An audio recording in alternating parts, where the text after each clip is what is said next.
we live? We are that. Are we live? Well, sometimes, Tommy, I'm not sure about you being live, but or live, but It's we. from the neck up. I'm a little challenged. Hey, fair enough. You and me included on that one. Again, background information for those that know enough to sign in early. Thank you very much. That we talk some basic stuff. For example, to remind you that if you missed the live stream, you can listen to us through Google, through YouTube, through Facebook, through LinkedIn. And if you do it through YouTube, you have to remember to sign in to your LinkedIn account to make comments. Tommy and I do follow up afterwards. If you have questions or comments, please feel free to make it known to us. Certainly to me, anyway. Tommy's in his own world. He's convinced that he can take anybody and make them a confident public speaker. I'm still not buying it. So any help you can give me to get through his fog, I would certainly appreciate that. And also, sometimes we're asked, how does one keep up to our programs?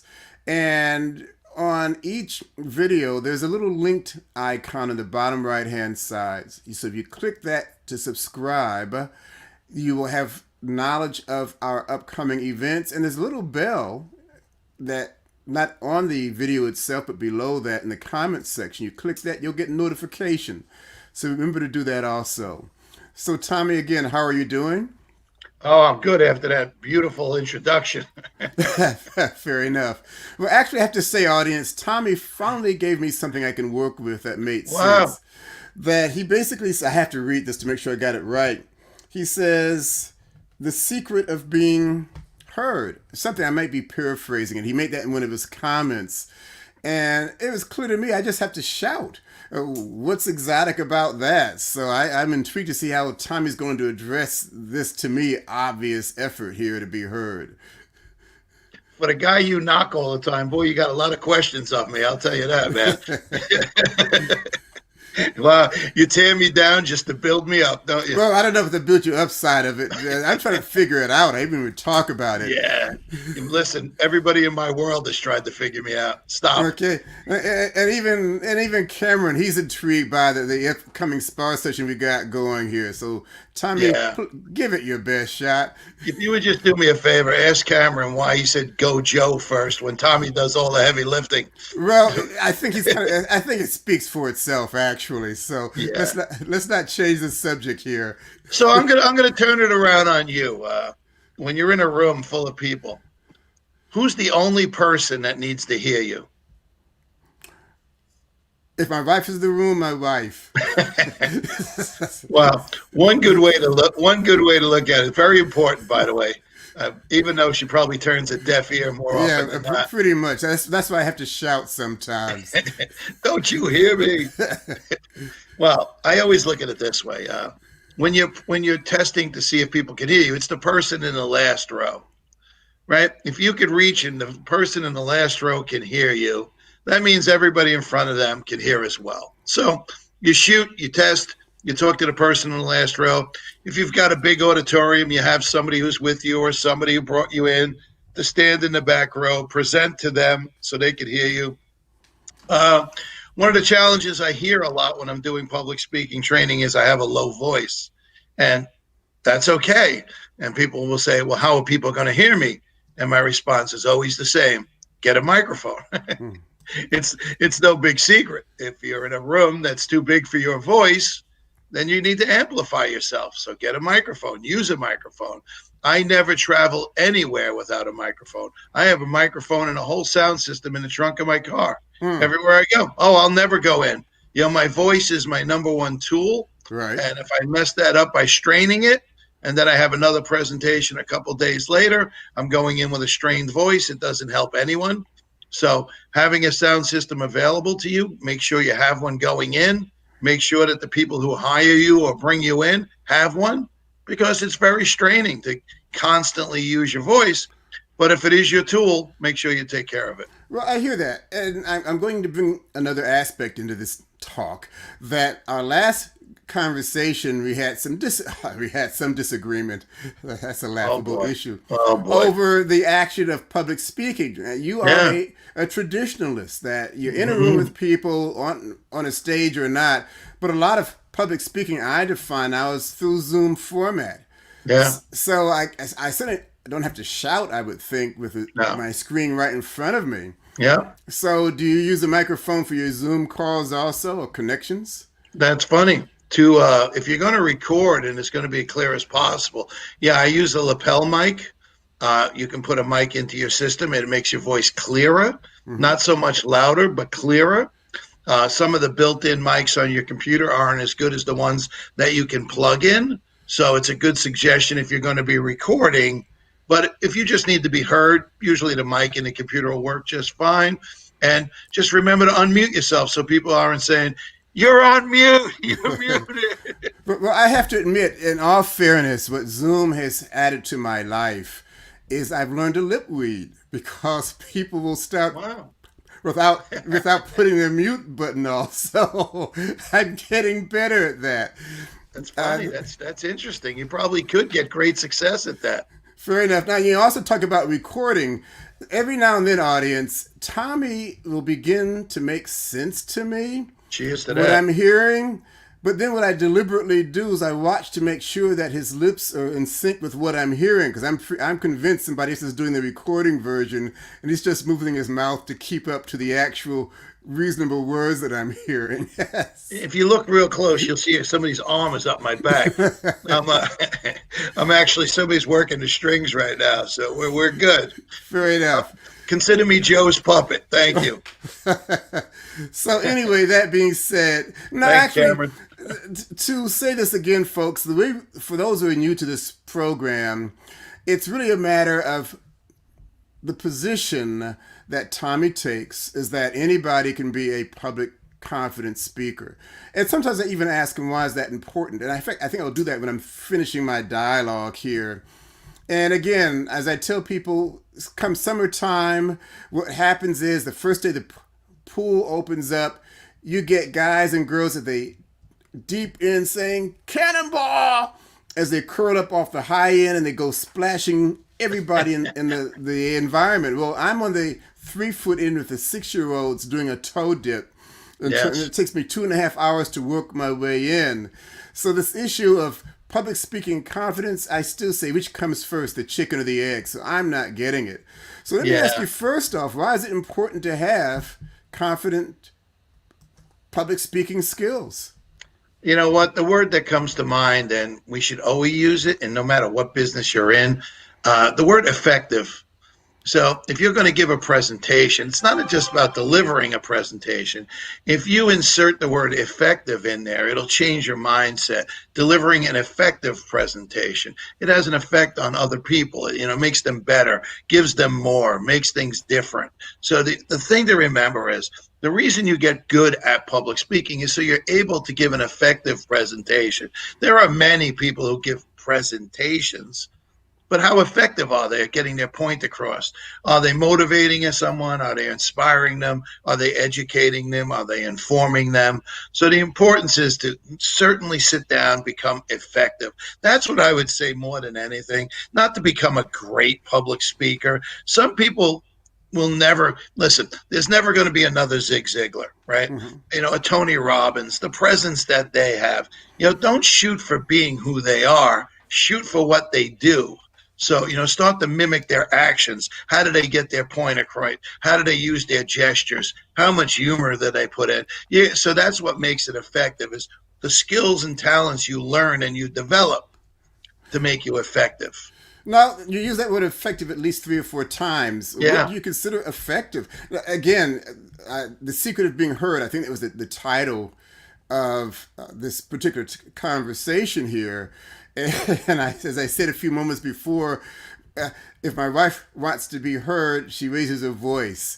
And she'll even change the wording. I'm no longer Joe, I become Joseph. Ah, It's clear to me she wants to be heard at that moment. right. You're making it sound like it's something more exotic than that or something more intricate than that? Well, she got your attention. That's debatable. She would argue perhaps not. In one ear, out the other. Well, Yeah, you she would. like me, we've been married a long time. Fair enough. We've become effective non-listeners. So that being said, the idea is what I'm saying effective is, you've got to give a presentation as yourself, and there's so many distractions. You thought there was a lot of distractions in the real world, like in live. And now with Zoom, you got Facebook, you got it right in front of you, you got your emails. You can move the Zoom thing off to the side. So getting someone to listen to you is one of the most important things you can do if you're giving a presentation. And those are the skills and talents you need to develop, not so much to give a presentation, but to keep people engaged is what I'm trying to say. That's the secret to becoming a good presentation, is keeping people engaged, right? People, they got a 7-second span now of paying attention, if that. Okay. Yeah. So you know what I used to hear was when Zig first taught me public speaking, the word was 12-minute spans, that people have a 12-minute focus. Right. And then as the years went on, it became a 7-minute focus. Right. Like holding people for 7 minutes is an effort. Imagine that. Holding people's attention for 7 minutes. That's your goal. Wow. Okay. Right? So the secret is, that's what I'm saying about being effective, is to keeping people's attention. Okay. So your role then of public speaking, if I understand correctly, is a public speaking coach. Am I saying that correctly? Yeah, that's fine. Okay, so it's more than, if I hear it correctly, more standings. You say they're different things, but you talk about engaging your audience. How much work do you, topics, someone's going to do a presentation, you made that conversation. Right. And presumably the presentation is to share information, maybe to educate, maybe to solicit an awareness factor, but yet you imply that's different than public speaking? Oh no, it's all a form of public speaking. All right. Anytime you're using words in public, you're doing public speaking. I people tell all the time, if you're talking to the checkout girl at the supermarket, you're doing public speaking. You don't even realize it. You're making communication. You're getting your point across. Excuse me, I have coupons, right? You're getting your point across that, hey, please put my coupons in. So we use it in all different ways. And what I try to remind people is that most parts of their life, we've all done public speaking. It's one of my favorite things to do. When people stand up and they say, hi, I'm Mary from Chase Bank, right? And they're just introducing themselves, that's public speaking. Right. Now, there's different levels of it, but we all use it regularly, on a regular basis, no matter where we go. You're going to buy a car, you're having a conversation, you're doing public speaking. So I think we're disguising public speaking or delivering a presentation, right, from the stage, from the platform. That's the difference, where people don't realize it. That's a different skill that needs to be developed to make you bigger than life. Okay. And bigger in life means, again, you're using terminology that's fresh to me. Above your head? Is that what you're trying to say? I'll bring it down to the 4th grade level. Go ahead. Fair enough. Well, actually, let's do it this way. Cameron makes a point. Some might be born with a bit of innate talent. Everyone gets better with practice. Now, this is the point I'm making with Tommy, that he was born this way. This guy has this baritone voice syndrome. He's syndrome. He's more than 4'8" in height, so he's got some just intrinsic advantages versus those of us who are born on the other side of the spectrum. So, wow, this is where I am with it. Yeah, you know what you just said is, now people could look at that and say, yes, I have a presence. Yes, I do, and I know how to use it. All right. But you could be whoever you are. It's about creating and developing a swagger that when you come in, you still have a presence. I share this. I was in the international speech contest at Toastmasters, and I have this presence, and I'm a big guy, and a woman who was, 5'8", 5'7" at best, in heels, came in and just whooped me She whooped me in the contest. So Yeah, it had nothing. that's pretty easy to imagine. But I'm sorry for interrupting. Yeah, Go ahead. yep. No, she had a swagger, she had talent, she worked, she had skills. So it really had nothing to do with the presence of height and the physical being. It truly is about creating that confidence, that swagger, that competence, that, you believe in you believe in your message, you believe in what you do. And when you get people to understand that you believe it, it'll be easier for them to believe it. So even when you're in sales, one of the secrets is, if you don't believe in you and you don't believe in your product, how are you going to ever get someone to believe in you? Right? It's a great way to look at it. Right. So this is where it helps. Okay, that I get. I'm going to do a slight commercial break again before we ask Tommy to take this home, if at all possible. That for those of you who look at the replay version of this, we do show up on YouTube, we show up on LinkedIn, we show up on Facebook. We work very hard to follow comments, so feel free, please do, to share comments, questions, and if you're doing it through YouTube, you have to be signed in through Google, otherwise you won't have access. And I'd like to remind you also that if you want to keep in touch, because people say, how do I keep track of this? Subscribe. It's on the bottom right-hand side of the screen that you're looking at. And I'm going to show, even though we're going a little bit over curfew, Cameron makes a good comment. Tony Robbins talks about presence in a room. He definitely takes up space. On video, though, we have the ability to own the space as well. It's a good equalizer. In fact, we're out of time now, but I'm going to use this as our next topic, if that's okay with you, Tommy. No, whether it's okay with you or not, what am I asking? That's going to be our next topic. I don't know what you're asking, but I will say this has been so far the best 15 minutes of my day. But thank God I've got the rest of the day to make up for it. I knew that's coming. So let me ask this for the audience also. We're going to agree to, we say every Monday morning other than holiday. So we're going to meet next week also. Yes?